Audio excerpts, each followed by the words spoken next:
দিল্লিতে যদি শেখ হাসিনাকে কোনো না কোনোভাবে মেরে ফেলতে পারে, তাহলে এক ঢিলে তাদের দুই পাখি মারা যাবে। অর্থাৎ শেখ হাসিনাকেও শেষ করে দিল, পাশাপাশি দায়টা চাপানো যাবে ভারতের উপরে। ভারত ওটা আগে থেকেই জানে। শেখ হাসিনাকে যেদিন না হেলিকপ্টারে উড়াই নিয়ে গেছে, ওই হেলিকপ্টার থেকেই তারা জানে যে এখন থেকে শেখ হাসিনাকে হত্যা করা পায় তারা চলবে যতক্ষণ তিনি ক্ষমতায় না ফিরবেন বাংলাদেশে। দিল্লিতেও শেখ হাসিনাকে হত্যার চেষ্টা করতেছে তারা। শেখ হাসিনাকে হত্যার চেষ্টা করছিল, বাংলাদেশে পারে নাই, একটা মৃত্যুদণ্ড দিয়েছে, তারপর থামানো যাচ্ছে না। সব চেষ্টা তো করবেই, কারণ দিল্লিতে যদি শেখ হাসিনাকে কোনো না কোনোভাবে মেরে ফেলতে পারে, তাহলে এক ঢিলে তাদের দুই পাখি মারা যাবে। অর্থাৎ শেখ হাসিনাকেও শেষ করে দিল, পাশাপাশি দায়টা চাপানো যাবে ভারতের উপরে। এই সুবর্ণ সুযোগ কি তারা হাতছাড়া করতে চাইবে? এটা তারা যেমন চেষ্টা করতেছে, ভারত ওটা আগে থেকেই জানে। শেখ হাসিনাকে যেদিন না হেলিকপ্টারে উড়াই নিয়ে গেছে, ওই হেলিকপ্টার থেকেই তারা জানে যে এখন থেকে শেখ হাসিনাকে হত্যা করা পায় তারা চলবে যতক্ষণ তিনি ক্ষমতায় না ফিরবেন বাংলাদেশে, আমার প্রধানমন্ত্রী না হবেন। এই চেষ্টাটা, এই অপচেষ্টা তারা চালাবে, এটা ভারত জানে। ভারত কি বোকা? ভারতের কূটনীতি কি ওই আমার ভাবির পোলাদের কূটনীতি? ভারতের কূটনীতি কি ওই বিহারিস্তান পাকিস্তানের কূটনীতি? ওরা তো জানে, ভারত খুব ভালো করেই জানে যে শেখ হাসিনাকে যে কোনো মূল্যে হত্যা করার পায় তারা করবে। আর ভারতের ভিতরে তো প্রচুর পেয়ারা পাকিস্তানি আছে, তাদের নিজের দেশের কিছু পাকিস্তানি আছে। বাংলাদেশ থেকে জঙ্গিরা যাবে, ভিন্ন ভিন্ন দেশের গোয়েন্দা সংস্থারা যাবে তাকে মেরে ফেলতে, কারণ তাকে মেরে ফেলতে পারলেই ভারতের গায়ে দোষটা চাপাই দেওয়া যাবে। এর চেয়ে আর সুবর্ণ সুযোগ তো নাই। বলবে যে এত পাহাড়ের ভিতরে কিভাবে মারা গেল, এটা বলে তার উপরে চাপিয়ে দেবে। চেষ্টা তো তারা করবেই। আর এটা ভারতের গোয়েন্দা সংস্থাও জানে, শেখ হাসিনাও জানে, ভারত সরকারও জানে, সারা পৃথিবী জানে যে এটা চেষ্টা চলবে। কিন্তু অত নালি আদেশের না, এত সস্তা না। তারপরেও বলি, যদি তারপরেও কেউ শেখ হাসিনাকে মেরে ফেলার চেষ্টা করে এবং তারা সফল হয়, তাদের উদ্দেশ্য বলতে চাই, অত নালি আদেশের না। শেখ হাসিনা কেন, শেখ রেহানাকেও যদি মেরে ফেলো, তারপরেও এই বাংলাদেশে আওয়ামী লীগকে ক্ষমতায় আসা তোমরা ঠেকাইতে পারবে না, কোনো কালেই পারবে না। বরং আগের চাইতে আওয়ামী লীগের সম্ভাবনা আরো বেড়ে গেছে। এখনো বলবেন যে শেখ হাসিনাও যদি মারা যায় বা তাদের মেরে ফেলে কেমনি ক্ষমতায় আসবে, তাদের উদ্দেশ্যে বলতে চাই, জয় তো স্ট্যান্ড বাই আছেই, সজীব আছে, জয় কিন্তু স্ট্যান্ড বাই আছে। আচ্ছা, তারপরেও যদি তোমরা চিন্তা করে থাকো, তারপরে বলে দেই, মৃত বঙ্গবন্ধু অনেক শক্তিশালী জীবিত বঙ্গবন্ধুর সাথে। আরো পরিষ্কার করে বলি, জীবিত বঙ্গবন্ধুর সাথে মৃত বঙ্গবন্ধু শেখ মুজিবুর রহমান অনেক অনেক অনেক অনেক বেশি শক্তিশালী। তার জন্য তোমরা এই 2026 নিষিদ্ধ করো, আওয়ামী লীগ নিষিদ্ধ করো, ছাত্রলীগ নিষিদ্ধ করো, তাদের মারো, পিটো, কাটো, জয় বাংলা স্লোগান দিলে জেলে দাও, তারপরেও তোমরা পারতেছ না, শেষে সেনাবাহিনী দিয়ে তোমাদের রক্ষা করতে হয়। তার মানে কি? তার মানে বঙ্গবন্ধু আসলেই শক্তিশালী, জীবিত হওয়ার চেয়ে বেশি শক্তিশালী মৃত বঙ্গবন্ধু। তাই তোমরা কোনো অপচেষ্টা ঠেকাইতে পারবে না। বাংলাদেশ আওয়ামী লীগ বঙ্গবন্ধুর নামে এই দেশ শাসন আবার করবেই, কেউ ঠেকাইতে পারবে না, কোনো ষড়যন্ত্র কাজ হবে না। আগস্টের মধ্যে শেখ হাসিনা এসে ফিরবেন। এর আগে আরেকজন টকশো হোস্ট এটা বলছিলেন মার্চের এত তারিখের মধ্যে শেখ হাসিনা দেশে ফিরবেন। এইভাবে দিন তারিখ বলে এটি ঘোষণা জারি করে এগুলো দিন তারিখ বলে হয় না, দিন তারিখ বলে হয় না। শেখ হাসিনা আসতে পারে, আগামীকালও আসতে পারে। যিনি ডেট দিয়েছেন সেই ডেটের সাথে আমি একমত না। হতে পারে আগামীকাল সকালে ফজর বাদ শেখ হাসিনা বাংলাদেশে হাজির, হতে পারে পরশুদিন বাদ এসা হাজির, হতে পারে তরশুদিন বাদ আসর তিনি হাজির হবেন বাংলাদেশে। অস্বাভাবিক কিছু না। শেখ হাসিনা তো ফিরবেই, শেখ হাসিনা তো ঠেকাইতে পারবেন না। কিভাবে পারবেন? এই বাংলাদেশ, আমি বারবার বলেছি, শেখ হাসিনাকে আসতে হবে বাংলাদেশের জনগণের জন্য, তার জন্য না।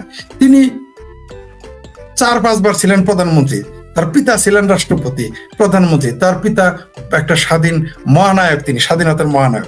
সারা পৃথিবীতে তার পিতা পরিচিত। তার আর কি চাওয়ার আছে, কি পাওয়ার আছে শেখ হাসিনা?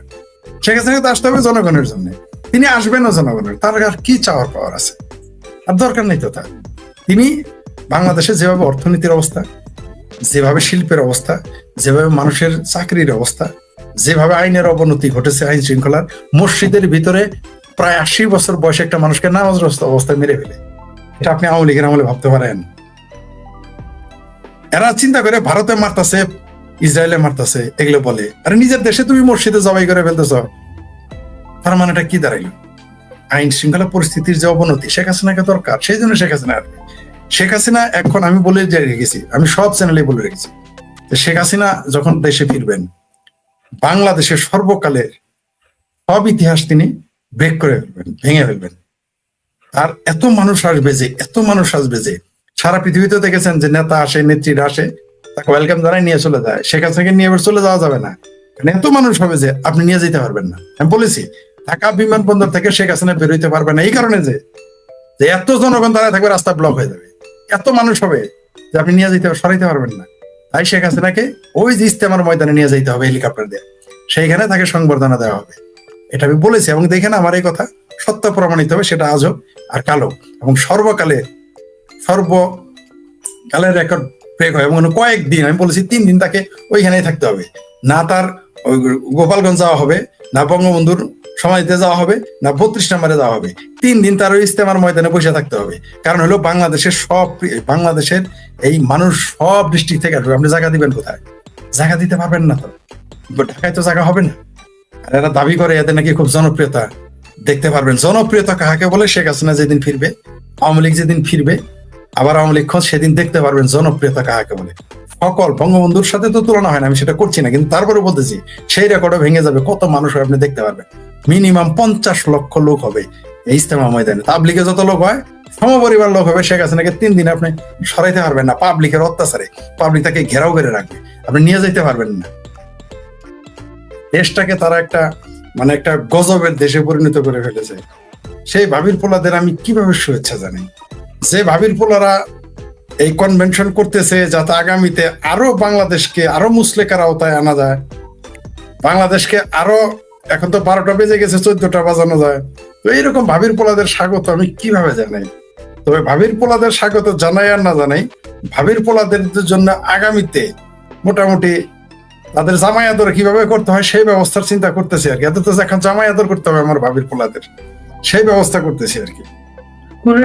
দেখছি বাংলা, আপনি জামাই আদরটার কোনো ধারণা দেবেন আপনার কর্মসূচি? হ্যাঁ, আপনি চাইলে এনে এটা তো আমার ঘোষণা দেওয়া আছে।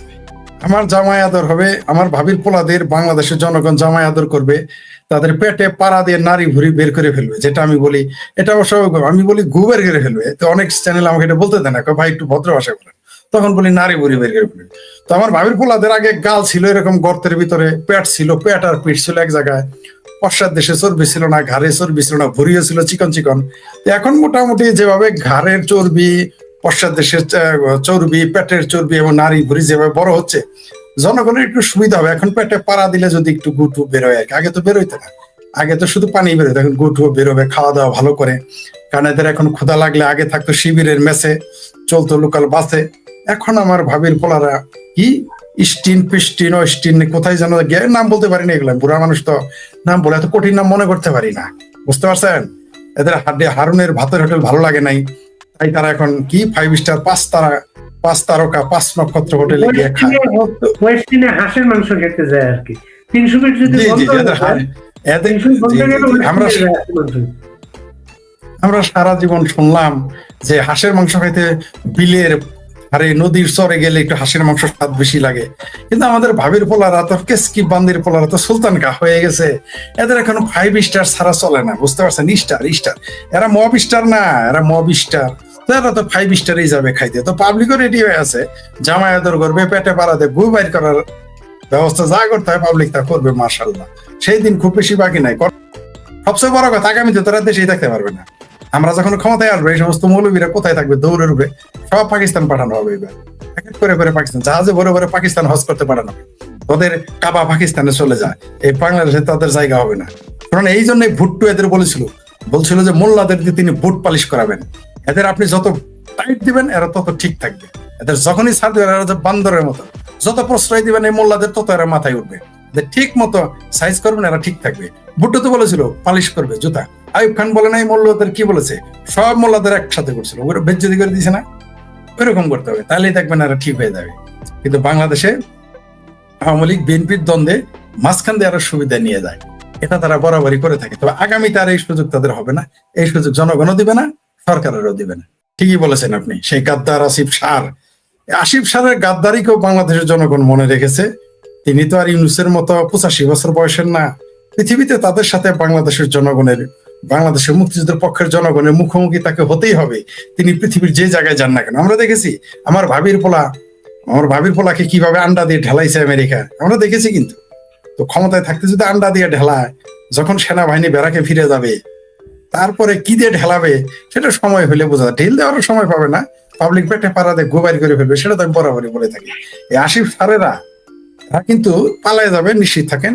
এদের যখন এই তথাকথিত এই সরকারের পতন ঘটবে, এরা তো বুঝতে পারবে, কারণ জাহাজ ডুবার আগে ইন্দুর বান্দররা টের পায়, এরা পালিয়ে যাবে। দেখবেন এদের কি যদি থাকে দেশে কি পরিণতি হয়, আমরা নিজের চোখে দেখবো, স্বচক্ষে দেখবো, আমরা স্বচক্ষে দেখবো। যারা আমাদের বলে না যে তোমরা কেন আত্মগোপনে আসো, তোমরা কেন মাঠে নামো না, আমরা তখন বলবো আসো বাবা, আসো মাঠে আসো। আপনি দেখলেন বট বাহিনী এখন নীলুফার চৌধুরী মিনুরও পিছনে লেগেছে। হ্যাঁ লাগবেই তো, লাগবে না কেন বলেন? এখন আওয়ামী লীগ নাই, শেখ হাসিনা নাই, শিরিন শারমিনকে এতদিন গোপনে রেখে দিয়ে তাকে বাইনা, এরা তো আয়না ঘর বলে, তারা বাইনা ঘরে রেখে দিয়েছিল। তারপরে তথাকথিত নাটক করে হাজতে তুলে ফ্রি করে এনে ছেড়ে দিতে, তার বিরুদ্ধে তো আর বলবে না। এখন তো আওয়ামী লীগের কোনো ব্যক্তি নাই, কার বিরুদ্ধে তারা বলবে, কার বিরুদ্ধে ফতোয়া দিবে? তো এখন তারা একটা পেয়ে গেছে, নীলুফার চৌধুরী মণি, আমাদের জামালপুরের কৃতি সন্তান, ঠিক আছে, জাতীয় নেতাও তিনি একসময় ছাত্র রাজনীতি করছেন, তারপর বিএনপির রাজনীতিতে এসেছেন, জাতীয় রাজনীতিতে যুক্ত হয়েছেন। এবার তারা বিএনপির বিরুদ্ধে ফতোয়া দিচ্ছে কেন? কারণ যদিও বিএনপি এই ফ্রাঙ্কেস্টাইন তৈরি করেছে, এই ফ্রাঙ্কেস্টাইন কার? শিবির কার? তারেক রহমান বলেছে মায়ের পেটের ভাইয়েরা। আবার তার মন্ত্রী দু কদম আগে নিকাল গয়া, তিনি বলেছেন যে দুই বাপের এক পোলা হচ্ছে জামাত আর বিএনপি। বাহ, মাসা জীবনে এরকম কথা শুনি নাই যে দুই বাপের এক পোলা হয়, এটা জীবনে প্রথম শুনলাম। যাই হোক, এটা যদি জুলাইয়ের সন্ত্রাসী আন্দোলন 5ই আগস্টে না ঘটতো, বিএনপি যদি মুসলেখাতে ক্ষমতায় না আসতো, আমরা জানতে পারতাম না। তো নীলুফার চৌধুরী মনি যখন বলেছেন যে সাদাবাজির জাকাতবাজির চাইতে সাদাবাজি উত্তম, এই কথা বলার জন্য তারা খেপে গেছে। এখন তারা এটাকে ধর্মীয় রং দিচ্ছে। তারা যখন তাদের কথায় সূর্য ঠেকে যায়, তারা যখন জান্নাতের টিকিট বিক্রি করে, তারা যখন আল্লাহ খুদা হয়ে যায়, তখন ধর্ম অবমাননা হয় না। তারা যখন নবীকে বলে কাউ ভয়, তারা যখন ইসলামের উম্মুল মুমিনিন খাদিজাকে বলে ওর তো তালাক খাওয়া ইনট্যাক্ট ছিল না, এগুলো বলে তখন ধর্ম অবমাননা হয় না। তারা এই জামাতের নেতারা এক সময় এই জামাতি নেতারা এক সময় বলেছিল যে সূরা বাকারাটা কয়েকদিন পরে নাজিল হইলে ভালো হইতো, বা এই সূরাটা আগে হইলে ভালো হইতো, এগুলো তারা লিখছে, সমস্যা নাই। তারা সাহাবীকে গালি দিয়েছে, এটা সমস্যা নাই, এগুলো নিয়ে সমস্যা নাই। জামাত যত ধর্ম অবমাননা করুক তাতে সমস্যা নাই, কিন্তু নীলুফার চৌধুরী কি বললো এটা নিয়ে তাদের সমস্যা। বিএনপি আওয়ামী লীগ কি বললো এটা নিয়ে তার, আওয়ামী লীগ 560টা মসজিদ করেও শেখ হাসিনা জান্নাতে যেতে পারবে না, কিন্তু জামাতেরা জান্নাতের টিকিট বিক্রি করে 30 লাখ মানুষ হত্যা করে। শেখ হাসিনা তাদের ভাষায় 1200-1300 হত্যা করে তিনি হচ্ছেন খুনি, কিন্তু জামাত 30 লাখ লোক হত্যা করে তারা হচ্ছে গুণী। অগণিত নারী ধর্ষণ করার সাথে সম্পৃক্ত এরা হচ্ছে আলেম বুজুর্গানের দিন, আল্লাহর ওলি, টাটকা ওলি নাকি টাটকা শয়তান। কিন্তু আমরা মসজিদে গেলেও, মসজিদ বানাইলেও, ভাগ্যে শেখ হাসিনা মন্দির বানায় নাই 2-1টা, তাহলে তো তার নামে এখনই চিতা বানায় রাখতো এরা, যদি সম্ভব হইতো। 560টা মসজিদ বানানোর পরও শেখ হাসিনা তাদের মন ভরতে পারলো না। হেফাজতকে সনদ দেওয়ার পরেও, এই যে কওমিদের সনদ দেওয়ার পর মন ভরাইতে পারলো না, মানে এদের সম্ভব না। মোল্লা মিলিটারি মন ভরানো আওয়ামী লীগের পক্ষে সম্ভব না। তাই যেহেতু আওয়ামী লীগ নাই, এখন বিএনপির বিরুদ্ধে ফতোয়া দিবে। তাই নীলুফার চৌধুরী মনিকে নিয়ে তারা একটা চান্স পেয়ে গেছে, বলবে তারা পান থেকে চুন খসলে যারা বিএনপির চেয়ারপারসন ফজলুর রহমান, বীর মুক্তিযোদ্ধা ফজলুর রহমানের জানাজা পড়াবে না, এই মওদুদির উম্মতেরা জানাজা পড়ালে কি না পড়ালে কি, এই ধরেন আপনার জানাজা আমার জানাজা জামাতের মওদুদির পড়ালে আমি তো খুশি যে জামাতেরা যেন কোনোদিন আমি অ্যাডভান্স বলে যাব যে কোনোদিনও যেন জামাতের লোক যেন আমার অন্ত্যেষ্টিক্রিয়াতে আসে না।